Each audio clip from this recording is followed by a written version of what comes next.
नमस्कार, मैं विकास तिवारी वीकेटी टॉक्स पर आपका स्वागत है। आज से मैं वीकेटी टॉक्स पर पहला एपिसोड लेकर आ रहा हूँ। तो आइए क्या कुछ कहानी है ये जानेंगे सिर्फ उन्हीं शख्स से। उनका नाम है राजू यादव। चलिए आज हम आपको राजू यादव जी से मिलवाते हैं। रुकिए, थोड़ा सब्र कीजिए। मेरे पास एक बिस्किट है और इसकी एक कुछ कहानी है। तो पॉडकास्ट शुरू होने से पहले मैं इसके बारे में थोड़ी सी बताना चाहूंगा क्या है इस बिस्किट की कहानी। एक्चुअली मैं ना ये बिस्किट मुझे एक बहन ने दिया था प्रोटेस्ट के दौरान। ठीक है, उसने मुझे काफी कुछ दिया, बिस्किट, बनानास, पानी, है ना। हम दोनों बहुत देर तक शांत थे और प्रोटेस्ट में भाई उस लड़की ने जम के हिस्सा लिया था, है ना। तो मैंने उस बहन से बोला था कि बहन जिस दिन मेरा ये पॉडकास्ट आएगा जंतर मंतर को लेकर, उसी दिन मैं ये बिस्किट खाऊंगा। ये बिस्किट देख सकते हो, मतलब कि पूरा चकनाचूर सा हो गया है ना। मतलब कि इसमें का कोई भी बिस्किट सीधा नहीं होगा। ये पूरी प्रोटेस्ट के दौरान मेरे जेब में ही था। और खैर उसके बाद है, बहन तुम जहाँ भी हो खुश रहो, ठीक है। रक्षाबंधन का त्योहार है, मैंने तुम्हारा रक्षा किया है भाई। प्रोटेस्ट में मैंने तुम पर एक खनुज तक नहीं आने दी। तुम जहाँ भी हो, मेरा ये रील देख रही हो, तुमने लाल टोपी पहनी थी और लाल टोपी थी। और कैसे हैं आपको आकर इधर कैसा लगा? सबसे पहले आपको थैंक यू जो आपने मुझे पहले गेस्ट के रूप में बुलाया, ठीक है। तो सबसे पहले हमारे दर्शकों को ये बताइए कि जब आप जंतर मंतर पर गए थे, क्या सोच कर गए और क्या वायरल होने के लिए गए थे या फिर सही में प्रोटेस्ट करने के लिए गए थे? इसके बारे में आप बताइए। हाँ, ये बात बहुत लोगों ने पूछा कि वायरल होने के लिए गए थे क्या। तो मैं बता दूं आपको कि मेरा ऐसा कुछ भी मैंने ऐसा नहीं सोचा था, है ना। मुझे लगा कि प्रोटेस्ट हो रहा है और मैं इससे बहुत इंस्पायर था, क्योंकि इस क्रांति में इस देश के सारे युवा हिस्सा ले रहे थे, है ना। और अच्छा एक चीज है, अपने गांव से कोई गया ही नहीं था, आप क्यों गए थे वो बताइए। आपको ही ज्यादा प्रोटेस्ट के में भाग लेने का सूल मची थी। आप गए क्यों थे हमको ये बताइए। वो दो सवाल है, पहला है कि वायरल होने गए थे या फिर सही में प्रोटेस्टर बन के गए थे। आप बताइए क्या आपके पास नीट के एडमिट कार्ड है? एक्चुअली ना सही मायने में मैं 3 साल से मैंने कोई गवर्नमेंट एग्जाम नहीं दिया, कोई भी, है ना। तो कायदे से देखा जाए तो मेरा जाना वहां कोई बनता नहीं था कि मैं जाऊं, क्योंकि ना मेरा कोई एग्जाम था, ठीक है। लेकिन क्या है ना कि मैं थोड़ा चंद्रगुप्त की कहानियों से, चाणक्य की कहानियों से, अशोक की कहानियों से कुछ ज्यादा इंस्पायर रहता हूँ, है ना। तो मैंने देखा कि भाई मुझे तो बहुत मतलब कि खुशी हुई कि यार ये कुछ हो रहा है, मुझे जाना है, चाहे कुछ भी हो जाए, कुछ भी होए। मुझे 20 जुलाई को दिल्ली जंतर मंतर जाना है तो जाना है। मतलब कि वो होता है ना कि अंदर से एकदम खलबली सी मच गई कि मुझे जाना है, मुझे उसमें हिस्सा लेना है। अच्छा एक बात पूछो आपसे। हाँ। आपने 20 जुलाई को गया था, ठीक है, आप गए थे तो क्या घर वाले से पूछ के गए थे या फिर ऐसा ही निकल गए थे? क्योंकि मैंने आपके सोशल मीडिया पर देखा कि जिस प्रकार से आपने कहा रहे थे, बताइए इसके बारे में हमारे दोस्तों को बताइए। एक्चुअली मैंने रील में डाला था, है ना, कि घर पे बोले थे कि एयरफोर्स का एग्जाम है। और सही में आप ही झूठ बोलने लगे। झूठ का मकसद यदि अच्छा है तो योर लाइनेस इज गुड। एक्चुअली क्या है ना कि क्या हुआ था ना उस दिन, जैसे कि 18 जुलाई को हम खेत में बिया उखाड़ रहे थे, रोपनी चल रहा था। तो दिमाग में यह चल रहा था कि प्रोटेस्ट में जाना है, प्रोटेस्ट में जाना है। खेत में काम कर रहे थे और मेरे साथ एक संयोग होता है। सही संयोग है कि पता ना क्या है, समझ नहीं आता है मुझे। जैसे कि जब भी खेती बाड़ी का टाइम आता है ना, जब भी, तो कहीं ना कहीं मैं चल जाता हूँ। अच्छा, कहीं ना कहीं पता नहीं ऐसा क्या है, एक हमेशा का यही है, हमेशा का हर सीजन है। मेरे घर वाले बोलते हैं कि तुम भाग जाता है। जैसे इस बार क्या हुआ, मैं प्रोटेस्ट में चला गया।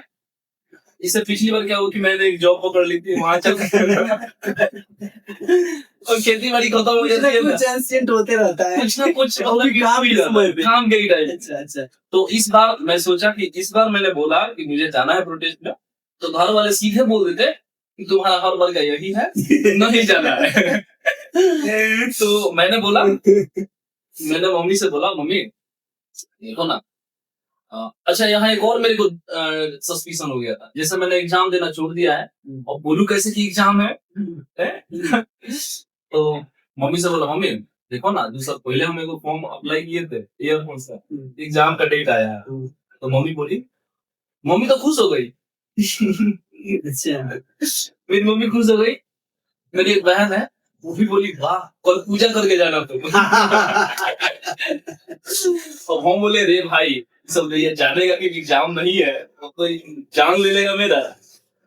और वो कहते हैं कि लाठी में तेल पिया के आप लोग रखते हैं। हाँ, वो लोग रखते हैं।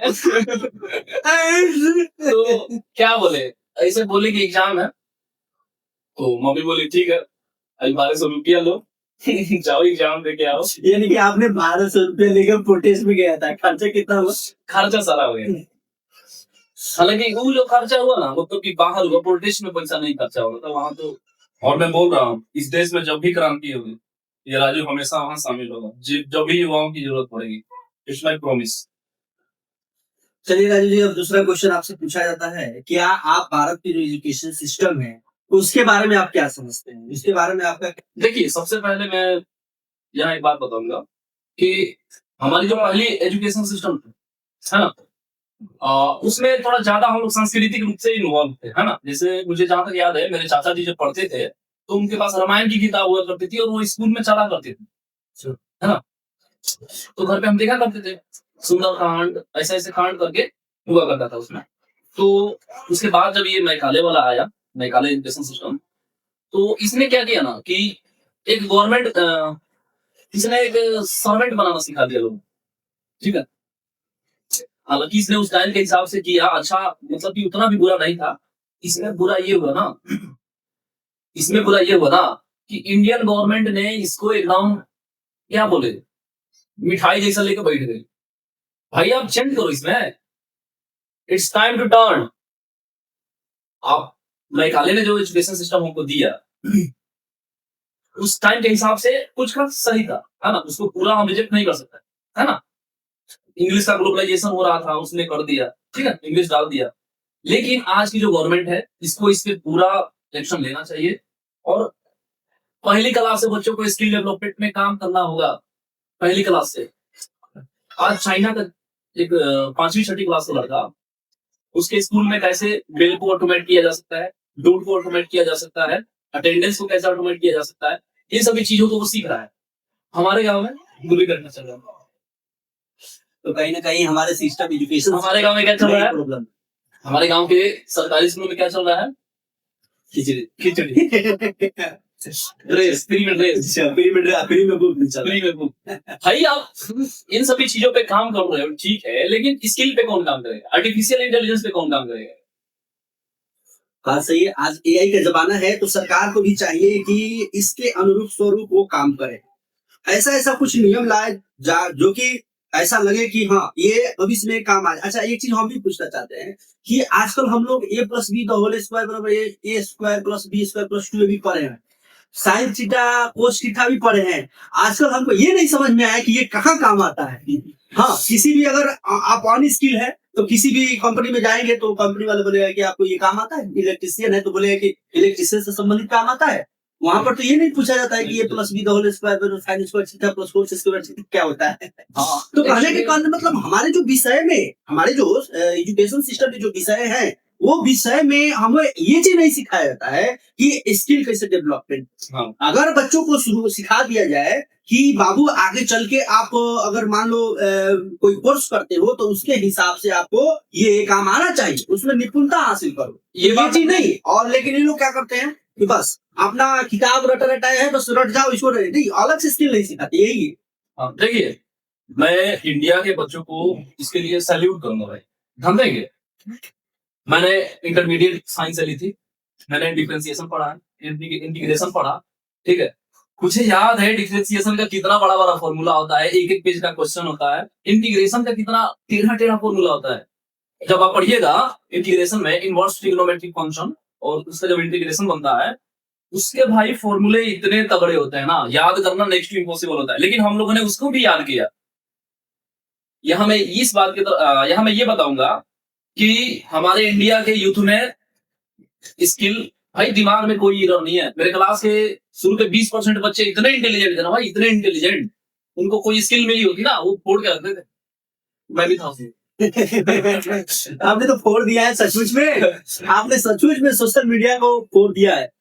तो चलिए हम एक चीज और आगे आगे आपसे सवाल पूछते हैं कि आपने पहले, हमने ये भी सुना है कि आप पहले प्राइवेट स्कूल में पढ़ाते थे और अभी आप सोशल मीडिया पे हैं।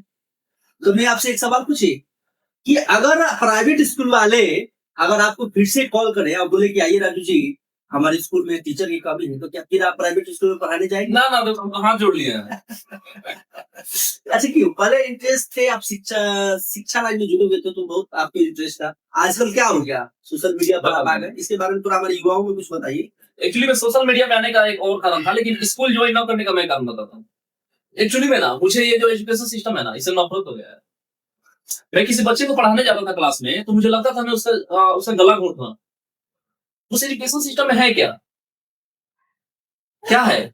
वो बच्चा 2024 है, वो बच्चा आज से 20 साल के बाद जब वो यूथ होगा और वो करियर से स्ट्रगल कर रहा होगा, और वो मुझसे जब मिलेगा और मुझसे पूछेगा कि सर मैं क्या करूं, क्योंकि पढ़ाई तो मैंने ही है, मैं क्या जवाब दूंगा उसको? हमारा एजुकेशन सिस्टम हमारे पूरे यूथ को नस्तो नाबूद करने वाला है। इंडियन गवर्नमेंट पता नहीं क्यों इस पे सोई है। खैर शिक्षा मंत्री को तो हम लोग हटा के आ गए, ठीक है। अब जो भाई देखो क्रांति हो चुकी है, हम इतना तो मानते हैं। तो स्कूल ज्वाइन तो हम नहीं करेंगे। स्कूल नहीं ज्वाइन करेंगे, यानी फिर आप सोशल मीडिया पर ही आप डिपेंड रहना चाहते हैं? हाँ, मैं यहाँ से लोगों के लाइफ को चेंज करने की पूरी कोशिश करूंगा, है ना, मेरा मकसद। बट मैं आपसे एक सवाल पूछता हूँ, जब आप स्कूल में थे तो वहां से लाखों बच्चों को आपने पढ़ा कर उसका तो फ्यूचर चेंज कर सकते थे, लेकिन सोशल मीडिया पर तो सिर्फ आप बोल दिएगा ना, समझाइएगा। प्रैक्टिकल फिजिकली रूप में तो आप बच्चों के बीच में नहीं है। आप स्टूडियो में बैठकर आप भाषण दे देंगे, आप स्टूडियो में बैठकर बतिया लेंगे कि हाँ जी एजुकेशन सिस्टम चेंज करना है, लेकिन प्रगट में आप जो फिजिकली जब तक नहीं रहेंगे तो बताइए कि कैसे चेंज होगा। और स्कूल जो था आपका बहुत अच्छा ऑप्शन था कि आप वहां पर जाकर बच्चों को पढ़ा सकते हैं। नर्सरी को पढ़ाइएगा तो वही आगे जाकर अच्छा इंजीनियर बनेगा, साइंटिस्ट बनेगा, लेकिन वो तो मौका आपने छोड़ दिया, फिर कैसे पढ़ सकते हैं? देखिए, योद्धा कितना भी बड़ा क्यों ना, जब तक आप उस रणभूमि में नहीं उतरिएगा ना, बिना रणभूमि के कितना भी बड़ा योद्धा क्यों ना हो, किसी काम का मैं कितना भी बच्चों को बता दूं ना, टेक्निकल चीजें, स्किल, आर्टिफिशियल इंटेलिजेंस, जब तक स्कूल वाला इंफ्रास्ट्रक्चर डेवलप नहीं करेगा, जब तक वो पैसे खर्च नहीं करेगा, कैसे संभव? आप बच्चों को दो डेस्कटॉप दो, ऑटोमेशन का जो टूल आता है वो लाओ, है ना, आप उसको कोडिंग का कुछ आइडिया दो, नॉलेज। ऐसा तो बहुत सारे स्कूल कंप्यूटर सिखाती है। हाँ, वो मैंने देखा। क्या सिखाते हैं पता है? क्या सिखाते हैं? झंडा बना देगा, पेंटिंग। अच्छा पेंटिंग। अच्छा, मैं खुद जब कंप्यूटर क्लास शुरू किया था ना, पहली बार मुझे बोला गया था पेंटिंग। लेकिन ठीक है, पेंटिंग से शुरुआत करेंगे तो आगे चल के कोडिंग भी कर सकते। इससे ज्यादा कुछ सिखाया नहीं ना। इसके बाद बोले पढ़ाई आ गया, चलो परीक्षा की तैयारी करो है। चलिए आपसे अगला सवाल पूछते हैं। आजकल जो बच्चे रास्ता भटक रहे हैं, अपने मार्ग से भटक रहे हैं, उन बच्चों को आप क्या मार्गदर्शन देंगे? सोशल मीडिया ज्वाइन करो या फिर स्कूल, कोचिंग, ट्यूशन ये पढ़ाओ? आप क्या सहयोग करें, क्या आप बताएंगे? आज के टाइम में ना बहुत कॉन्सेंट्रेटेड होकर रहना होगा, बहुत फोकस होकर रहने की आवश्यकता है ना, क्योंकि सोशल मीडिया पर बहुत सारे पैरेलल कंटेंट चल रहे हैं, है ना। मैं यहाँ एक एडवाइस दूंगा, आप जब भी सोने जाना, आप अपना सोशल मीडिया खोलना और आप उसमें वॉच हिस्ट्री में जाना, वॉच हिस्ट्री में, और देखना कि आज आपने दिन भर में क्या क्या देखा है। आप शॉक हो जाओगे कि आपने कितना कुछ देखा है, और याद सारा होगा लेकिन पता कुछ नहीं होगा। इससे ये सोशल मीडिया का बहुत ही गंदा इफेक्ट है ना। तो मैं आज के यूथ को ये मैसेज दूंगा कि सोशल मीडिया पर मन करे तो जाओ, नहीं तो मत जाओ, ठीक है। मैं चाहूँ तो सोशल मीडिया छोड़ नहीं सकता हूँ, मुझे कोई बट आपके पास अच्छा खासा फ्लोवर है, 1000 के करीब फ्लोवर हो गए हैं, उसके बाद लाखों व्यू है, इसके बावजूद भी आप बोल रहे हैं कि मैं छोड़ दूंगा। हाँ, मैं छोड़ सकता हूँ। तो प्राइवेट में चले जाइए पढ़ाने। नहीं, मेरा थर्ड ऑप्शन है ना भाई देखो, मैं बता रहा हूँ, मैं चाहूँ तो सोशल मीडिया छोड़ सकता हूँ, स्कूल जाना मेरा है नहीं। मैं आज के टाइम में ना मैं एक वेबसाइट बना रहा हूँ, और मेरा मोटिव है कि मैं उसको दुनिया की सबसे फास्टेस्ट ट्रेवल वेबसाइट बनाऊं। अच्छा, हाँ, और यही एक चीज है जो मुझे इंस्पायर करती है, लोगों को इंस्पायर करने के लिए। मैं कभी नहीं बोलूंगा कि आप यूट्यूबर बनो, मैं कभी नहीं बोलूंगा कि आप इन्फ्लुएंसर बनो, ठीक है। स्किल हम चाहते हैं ना कि देखो नॉर्मल किसान का भी लड़का ना, एक नॉर्मल किसान का भी लड़का अच्छा से अच्छा एजुकेशन ले सके और उसमें भी वो काबिलियत डाली जाए कि वो भी एक मिलेनियर बिलेनियर बन सके। मेरा मेरा ये मानना है ही नहीं कि एजुकेशन करके कोई नौकरी की तरफ जाए। वो पढ़े, एजुकेशन ले, स्किल सीखे और वो ग्लोबल लेवल पे जाए। वो नौकरी करेगा वैश्विक स्तर पे। वो पढ़ाई किया इंडिया में, बड़ा हुआ, नौकरी किया या बिजनेस किया, उसने जो कुछ भी किया इंडिया का पैसा इंडिया में ही रखा। कोई फर्क नहीं पड़ा कि उसने कमा लिया अपने आप से, कमा लिया अपने क्षेत्र में, अपना विकास किया, अपना विकास कर लिया। इससे देश का कोई इंडिविजुअल इंडिविजुअल डेवलपमेंट। लेकिन तो मैं यहाँ पे ये बोलना चाहूंगा कि हमारे एजुकेशन सिस्टम में अब वो बदलाव आए कि यहाँ से जो स्टूडेंट हमारे निकल रहे हैं ये वैश्विक स्तर पे कुछ करें। जैसे एलन मस्क हो गए, चैट जीपीटी का ही मालिक है, क्या बोलते हैं, सैम ऑल्टमैन हो गए, ओपन और कौन था, क्लाउड है इसका, डेनियल करके है कोई। तो देखिए ये सब का जो शुरू में इस पर ध्यान दिया जाता है और ऐसा नहीं है कि चैट जीपीटी एक दिन में बन गया। जो है सैम ऑल्टमैन, ये 2019 में एक छोटा सा टूल बनाए थे। वो टूल काम क्या करता था कि फेसबुक से आप कहीं फंस गए, मान लो आपने फेसबुक खोला, तो वो आसपास के सारे फ्रेंड्स का डाटा लेता था। आप किसी प्रॉब्लम में हो तो आप उन फ्रेंड्स से बात कर सकते थे, कौन कौन फ्रेंड अवेलेबल है। ठीक है, तो ऐसा नहीं है कि सब कुछ रातों रात हो जाता है। आपसे मेरा एक और क्वेश्चन रहेगा कि आप सोशल मीडिया पर एक्टिव रहते हो, आप बहुत सारा वीडियो भी बनाते हैं और साथ ही साथ आपके वीडियो जो भी है 1500, 2000, 5000, 10,000, 20,000 लोग देखते हैं। तो मेरे को एक बात बताइए कि जो लोग आप पर समय देते हैं, आपके कंटेंट के जो लोग देखते हैं, उनको क्या फायदा होगा? Good question. सबसे पहले मैं ये बता दूं कि मेरा मकसद है ही नहीं कंटेंट क्रिएटर बनना, यूट्यूबर बनना। जब आपका ये मकसद नहीं है तो फिर आप इस पर आए क्यों हैं? इस पर हम इसलिए आए ना कि लोग देखे मेरी जर्नी को, आने वाले 3 साल 4 साल के बाद। आपके जर्नी को देखकर लोग को क्या सीखने को मिलेगा? क्योंकि आप सफलता अगर बात करें, जो समाज में जो सफलता की परिभाषा है उस लेवल का बात करें तो उस लेवल तक शायद आप है नहीं।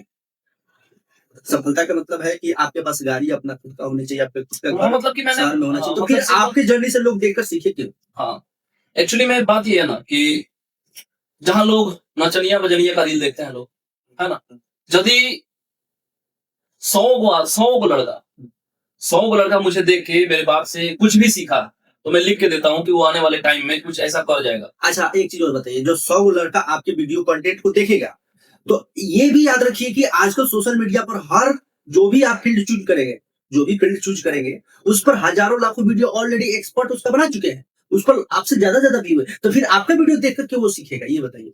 एक्सपर्ट ना बनाए लोग, कोई ऐसा बंदा नहीं बना रहा है जो अभी खुद वो कर रहा है। आप जो भी बोल रहे हैं ना, जिसे आप बोले कि हमारा वीडियो देखकर, तो भाई साहब आपसे छोटे क्रिएटर से लेकर बड़े क्रिएटर, मेरे कहने का मतलब ये है ना, सभी लोग उस चीज को बना रहे हैं। जैसे आपने ब्लॉगिंग किया, तो ब्लॉगिंग एक साधारण भी लड़का करता है जिसका 100 व्यू है, 200 व्यू, 20-30 व्यू से लेकर 30 लाख व्यू तक वाले भी करते हैं। तो फिर आपके वीडियो देखने का क्या पर्पस रहेगा, ये हमको समझे। मेरा वीडियो देखिए, मेरा वीडियो जैसे मैं फिलहाल अभी एक वेबसाइट बना रहा हूँ, है ना। जैसे देखिए मैं बता रहा हूँ, मैंने बीटेक नहीं किया है, मैंने बीसीए नहीं किया है, ठीक है, मेरा बैकग्राउंड जो है वो टेक्निकल है नहीं, ठीक है, लेकिन फिर भी मुझे एक ट्रैवल वेबसाइट बनानी है जो दुनिया के सामने जो मैं पूरे ग्लोब को रिप्रेजेंट करूंगा, है ना। हो सकता है कि मैं कर जाऊं, हो सकता है ना कर पाऊं, लेकिन यदि मैं कर गया तो आने वाले टाइम के जो भी बच्चे होंगे मेरी वीडियो को देखेंगे, उनमें हिम्मत तो जरूर आएगी। हाँ, साधारण सा हमारे गांव के लड़के थे और ये देखिए इतना दूर तक बढ़ गए। इंस्पिरेशन तो होगा ही। और एक और भी कारण है कि मेरा ये मानना है ना कि असंभव कुछ होता ही नहीं है। मुझे नहीं आता है मैं सीखूंगा, मुझे नहीं आता है मैं उसको जानूंगा, कंसिस्टेंसी रखूंगा, ठीक है। और ये रास्ता मैंने इसलिए चुना ना क्योंकि यहाँ से हम सीधे पूरे ग्लोब को टारगेट कर सकते हैं, है ना। उसके लिए तो बड़ी मेहनत करना। हाँ, मेहनत लगेगी इसमें, नो डाउट। आज भी मैं 16 घंटे काम करता हूँ। अच्छा गाइस, आप लोग जरूर देख लीजिएगा, mister Raju ji on the camera बोल रहे हैं कि 16 घंटे काम करते हैं। प्लीज अगर राजू जी के कोई क्लोज फ्रेंड है तो वो देखकर जरूर बताएंगे कि वाकई में 16 घंटे काम करते हैं, है ना। अभी तो मेरे को कुछ दिन पहले बोल रहे थे मुझे नींद आ रही। सोते भी हैं, मतलब कि सोने के टाइम थोड़ा मेरा इधर उधर हो जाता है, जैसे कभी रात में जग गए पूरा रात, कभी दिन में पूरा दिन जग गए, तो जब टाइम मिलता है तब आदमी सो लेता है। अब देखिए ना, जैसे मान लीजिए वीडियो एडिट करना है, कोडिंग कोडिंग जो हम सीख रहे हैं, कोडिंग जो सीख रहे हैं वो सब करना है, प्रोग्रामिंग हो गया है कि नहीं, थोड़ा बहुत कुछ घर का काम है। और सबसे मजे की बात है इसमें, मेरा गुरु कोई नहीं है। अच्छा, सब कुछ खुद से ही सीख रहा है। लेकिन कहने वाले भी कहते हैं कि गुरु बनाना अति आवश्यक होता है, अगर गुरु नहीं है तो गुरु बिना ज्ञान का। ज्ञान का, लेकिन क्या करिए, अब गुरु नहीं है, अब कहाँ जाए हम, लाखों लाखों का सब फीस लेके बैठे हैं लोग। अच्छा, एक चीज बताइए, जब आप जंतर मंतर प्रोटेस्ट पर गए थे तो उस समय ऐसा भी होगा कि आप देखने में भी बहुत स्मार्ट है ना गाइस, मैं झूठ नहीं बोल रहा हूँ। आप ही लोग कमेंट करके बताइए कि देखने में स्मार्ट लगता है कि नहीं। ठीक है, हम तो इनको बोलते हैं हाँ, ये हमारा हीरो है ना। तो आप देखने में भी स्मार्ट है, जंतर मंतर पर गए थे तो क्या वहां पर भी कोई महिला मित्र आपको मिली? ये स्वाभाविक सवाल है, ठीक है। एक्चुअली में वहां ऐसा हुआ भी है ना, आपने रील में देखा होगा, बहुत सारे लड़के उनको कोई मिले, उनके साथ रही है ना, फिर वो गायब हो गई, ऐसा ऐसा हमने देखा है। लेकिन मेरे केस में क्या हुआ ना कि मैं जितनी भी वहां लड़कियां थी है ना, पता नहीं उस टाइम मेरा कैसा एटीट्यूड था, मुझे खुद समझने, मैं खुद ही नहीं मतलब समझ पाता हूँ कि वो ऐसा एटीट्यूड क्यों आ गया था मेरे अंदर कि वहां जो भी लड़की थी लोग ना, मैं उसको दीदी बोलता। अच्छा, दीदी दीदी ऐसे ही मैं बोलता था, दीदी ही बोलता। तो जैसे एक और बात है भाई, लड़के सब बेवकूफ होते हैं। देख लीजिए, जितने वीडियो देख रहे हैं ये लड़के सब बेवकूफ होते हैं, ऐसा ही बोल रहे हैं। आप ऐसे क्यों बोल रहे हैं? बता रहे हैं, जितना देर हम प्रोटेस्ट में रहे, हम पानी बहुत पीते हैं, ठीक है, पसीना भी हमको बहुत होता है, तो हम जितना देर रहे ना, हम आस पास में पूछते थे भाई पानी रखे हो, भाई पानी रखे हो, नहीं नहीं, लड़की सब पानी रखती थी, 2-2 डिब्बा 4-4 डिब्बा, तो लड़की सब वहां बैकअप के तौर पे बहुत काम आई। और जैसे जैसे मैं बता रहा हूँ कि कई दफा क्या होता था ना कि मैं प्रोटेस्ट में भाई बहुत धक्का होती है ना, तो मैं क्या करता था कि कभी भीड़ को सोचता था कि रोक लूं, ऐसे 3-4 जन को पकड़ लेता था, फिर भीड़ रुक भी जाती थी वहां कुछ देर के लिए, भीड़ रुक जाती थी है ना। तो लेकिन हाँ, इतना कुछ करने के बाद मैं थक जाता था, तो मैं वहीं पे बैठ जाता था। मैं ये नहीं देखता था कि हाँ उधर जाके बैठ जाऊं या उधर जाके बैठ जाऊं, कहीं पेड़ के नीचे बैठ जाऊं, कहीं कोई चबूतरा हो वहां बैठ जाऊं, मैं वहीं बैठ जाता, वहीं पे एक दो बंदों को बोलता था कि भाई मैं बैठ रहा हूँ, थोड़ा देखना आसपास से कोई चढ़े ना दे, तो मैं वहीं बैठ जाता था। तो लड़की सब बोलती थी भैया, पीना हाल देती थी सब, कोई कुछ खाने का सामान रखती थी, केला हो गया, बिस्किट हो गया, तो वो सब दे देती थी लोग। तो मतलब कि बहुत अच्छा लगा मुझे है ना। और मैं उन लोगों को शेरनी बोलता था भाई, मैं बोलता था कि तुम शेरनी हो। वहां की जो लड़कियां थी सच में वो शेरनी थी, सच में। उस मतलब कि जितना धक्का मुक्का हो रहा था, बहुत तेज धक्का मुक्का, अब आप ही मानो ना, लाखों की भीड़ थी। और जंतर मंतर का जो एरिया है वो बिल्कुल ऐसा लगता है कि वो बनाया गया ही उसी के लिए, हाँ बहुत लिमिटेड है एकदम राउंड सा, और उसमें सब लोग भर गए हैं। और इतना लंबा भीड़ हो गया ये है ना, और हम हैं इसमें बीच में, कहीं इधर से पुलिस मार रही है, इधर से एक चीज पर याद, पुलिस मारने पर याद है, क्या आपको जंतर मंतर प्रोटेस्ट के दौरान पुलिस की लाठियां लगी? आप मारे हैं या फिर पिटाए हैं कि पीटे हैं? थोड़ी ज्यादा तो नहीं बताएंगे, लेकिन ये जरूर कहेंगे। डरते हैं क्या? डरते हैं क्या? नहीं, आप सोशल मीडिया पर देखते हैं कि आप बोलते हैं कि मैं भी तैयार हूँ दिल्ली पुलिस, तो यानी कि आप चैलेंज दे रहे हैं ना। सही में पकड़ा नहीं गया है ना, बहुत बार मैं गया, बैरियर्स मैंने उठा है, मतलब कि मैं बहुत बार गया दिल्ली पुलिस के सामने है ना, नारे लगाते हुए, कई बार उन लोगों ने दौड़ाया भी, लेकिन मैं नहीं पकड़ा गया, मैं भागने में बहुत तेज हूँ भाई। अच्छा, यानी कि आप मेहनत भी करते हैं, आप एक्सरसाइज डेली रूटीन को है। लेकिन हाँ, एक और बात मैं बताऊंगा कि उस दिन मुझे पता लगा कि एक फिटनेस का रखना कितना इंपॉर्टेंट है ना। जैसे कि अब जैसे मैं जिम जा रहा होता ना, जिम तो मेरा शरीर बल्कि होता, स्ट्रेंथ होता, लेकिन मैं भागता नहीं। लेकिन मैं रनिंग के साथ साथ थोड़ा एक्सरसाइज लेके चलता हूँ, तो काफी अच्छा था, मुझे खरोच तक नहीं है। मैंने बहुत लोगों का मदद भी किया, जैसे कि एक बुजुर्ग अंकल जी थे, वो गिर गए थे है ना, जैसे पुलिस अपना बैरियर रखती है ना, बैरियर, तो बैरियर गिरा दिया गया था। जब भीड़ यहाँ से क्रॉस करती है ना, तो आगे वाले लोगों को पता होता है कि वहां बैरियर है, लेकिन जो पीछे से जा रहा है उसको पता नहीं होता कि वहां क्या है।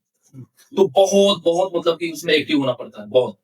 आप भाग रहे हो, तेजी में भागना है, सामने देखना भी है, और बच भी गया है कुछ अचानक से आया तो वो बैरियर था ना, जैसे बैरियर गिरा था, अचानक से वो अंकल जी जाके उस पर गिर गए। तो मैंने भाई फटाक से उनको उठाया, पीछे से लोग आ रहे थे फिर भी मैंने उनको उठाया, बोला अंकल जी भागिए पहले, ठीक है। तो वहां से निकले, कई बार लड़कियां गिरी, लड़कियों को उठाना होता था। चलिए देखा जाए कि वहां पर आप बहुत काम किए, हाँ मुस्तकबिल भी हाँ, किए। मैं क्या बोलूं, ये ऐसा हो जाएगा कि मैं खुद की तारीफें कर रहा हूँ, लेकिन वहां मैंने बहुत कुछ किया मैं। चलिए आपसे एक आखिरी सवाल रहेगा कि आप एक बात बताइए कि आज आने वाले दिनों में आप खुद को कहाँ देखेंगे? आ, मैं खुद को एक ऐसे इंसान के रूप में देखना पसंद करूंगा जो एंटरप्रेन्योर होगा, ठीक है, जो कुछ एक्स्ट्रा ऑर्डिनरी कर रहा होगा, मतलब कि पूरे ग्लोब के लेवल पे कुछ कर रहा होगा। इसके चक्कर में मैंने सरकारी नौकरी करना नहीं चुना, छोड़ दिया, है क्या ना। इस छोड़ने के पीछे अपना कमी मानते हैं या दोस्त मानते हैं सरकार का? नहीं नहीं, किसका इसमें आप नौकरी छोड़ना मतलब आप तैयारी छोड़ रहे हैं तो इसमें दोषी किसको मानते हैं? आपने अपने आप को दोष देंगे या फिर सरकार को देंगे कि हमसे नहीं हो पाया कि सिस्टम खराब है? देखिए दोस्त किसी का नहीं, लेकिन यहाँ एक पॉइंट हम बता रहे हैं कि हमारा जो यूथ है ना, अब जैसे मान लीजिए कि 100 में मेरिट गया 80 नंबर पे, ठीक है, मेरिट लग गया 80 पे, अब जिसका 79 है, एक नंबर के चलते वो क्या मतलब कि उसके केपेबल नहीं है। बट लेकिन एक नंबर अगली अगली बार तो फिर एक नंबर मंगा सकता है ना। वो ना मंगाएगा, फिर तो 79 पे कोई ना कोई होगा। तो अगली बार ज्यादा मेहनत करेगा, अगली बार अच्छा नंबर लाएगा। ये कब रुकेगी? अरे तो ये अभी प्रतिस्पर्धा है, कंपटीशन का समय है, तो इस प्रकार से तो होता ही रहेगा। हम ये कहना चाहते हैं ना कि सरकार इस चीज पर काम करे कि लोग गवर्नमेंट जॉब्स की तरफ ज्यादा न भागे। तो सरकार तो कहती है, लेकिन लोग सरकार के बारे में लेकिन सरकार केवल कहती है, सरकार नहीं आपसे एक बात बताते हैं, सरकार तो ये भी कहती है कि आप एक बार सरकार कही थी ना कि अपना खुद का बिजनेस करो, बोले थे कि अपना पकौड़ा का भी दुकान करो, तो इस पर बहुत सारे लोग भड़क गए थे। आप देखिए हम राजनीति में ले जाना नहीं चाहते हैं, लेकिन यहाँ पर आपको बताना चाहते हैं कि सरकार ये भी बोली थी कि अपना रोजगार हम देंगे, मतलब रोजगार देंगे, रोजगार का अवसर प्रदान करेंगे। तो लोग ने इस चीज को गलत समझ लिया था और लोग विरोध करना शुरू किया, पढ़ लिख कर बीटेक होकर हम पकौड़ा तरेंगे। सरकार भी तो ये भी चाह रही है, नहीं तो अगर ऐसा नहीं चाहती तो देखिए, आप नहीं, एक चीज आज अगर ऐसा नहीं चाहती सरकार तो आप बताइए कि हर क्षेत्र में जो भी हमारा एरिया विभाग है, हर विभाग में प्राइवेटाइजेशन हो रहा है, आपको मालूम है ना। रेलवे में प्राइवेटाइजेशन हो रहा है, शिक्षा विभाग में प्राइवेटाइजेशन हो रहा है, या पीएचडी विभाग, स्वास्थ्य विभाग, जो भी स्वास्थ्य में देख रहे हैं हर में प्राइवेटाइजेशन हो रहा है। यानी कि 10,000 5,000 8,000 पर प्राइवेट से सरकार किसी कंपनी को दे दिया, कंपनी ने अपना 8,000 10,000 पर किसी को रख दिया और उससे काम ले रहा है। और वही अभी देख लीजिए सरकारी स्कूल में क्या होता है, 50-50 रुपये उठाते हैं और पढ़ाने को कह दिया जाए 2 घंटे, तो बस उसी में उन लोगों को हालत खराब रहता है। और वही प्राइवेट में देखिए 50,000 फीस में 50 को मास्टर को पढ़ाएगा, पढ़ाता है लोग कि नहीं। 10,000 5,000 में आपको मिल जाएगा आराम से सस्ता टीचर। तो प्राइवेट स्कूल और सरकारी स्कूल, आप बताइए इसी में हम आप देख लीजिए ना। तो सरकार का भी यही मोटो है, लेकिन लोग समझते नहीं। तो आप इस पर क्या कहते हैं? एक्चुअली में क्या है ना कि सरकार रिस्क लेना नहीं चाहती। अटल जी की जब सरकार थी ना, अटल जी परमाणु बम में कितना योगदान दिया था, अटल जी, कलाम जी, लेकिन क्या हुआ, जोड़ी तो बहुत है। लेकिन क्या हुआ, उन लोगों की सरकार गिरी ना, गिरी। उसके बाद जो सरकार आई ना वो रिस्क लेना नहीं चाहती। बीजेपी को पता है जिसके लिए करेगी ना वही उसको हटाएगा। ये तो बात सही है। भारत की जनता, हम अपने खुद स्टेट की बात कर रहे हैं, बिहारी सबको 10-10 हजार रुपया मिला, हाँ? बात है ना सामने कि 10,000 रुपया देके ये लोग वोट ले लिया। क्या जरूरत थी उस पैसे को लेने की? चलिए हम मानते हैं कि आपने वो पैसा लेकर वोट, मतलब कि वोट से उसका रिलेशन नहीं है, लेकिन आपने उसको लिया क्यों? और वो देना इलेक्शन के टाइम पर ही क्यों हुआ? पहले भी दे सकते थे, बाद में भी दे सकते थे। देखिए मेरा मानना है कि जो पैसा इलेक्शन के पहले जो बांटता है लोग, ये कहीं मतलब इलीगल तरीके से ऐसा होता है। सरकार रिस्क लेना नहीं चाहती है ना।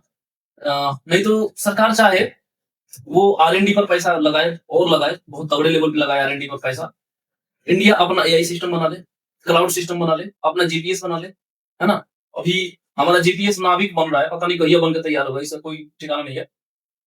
और सारा हम अमेरिका का टूल यूज कर रहे हैं, गूगल हो गया, तो अमेरिका के टूल यूज माइक्रोसॉफ्ट हो गया, आने वाले समय में होगा।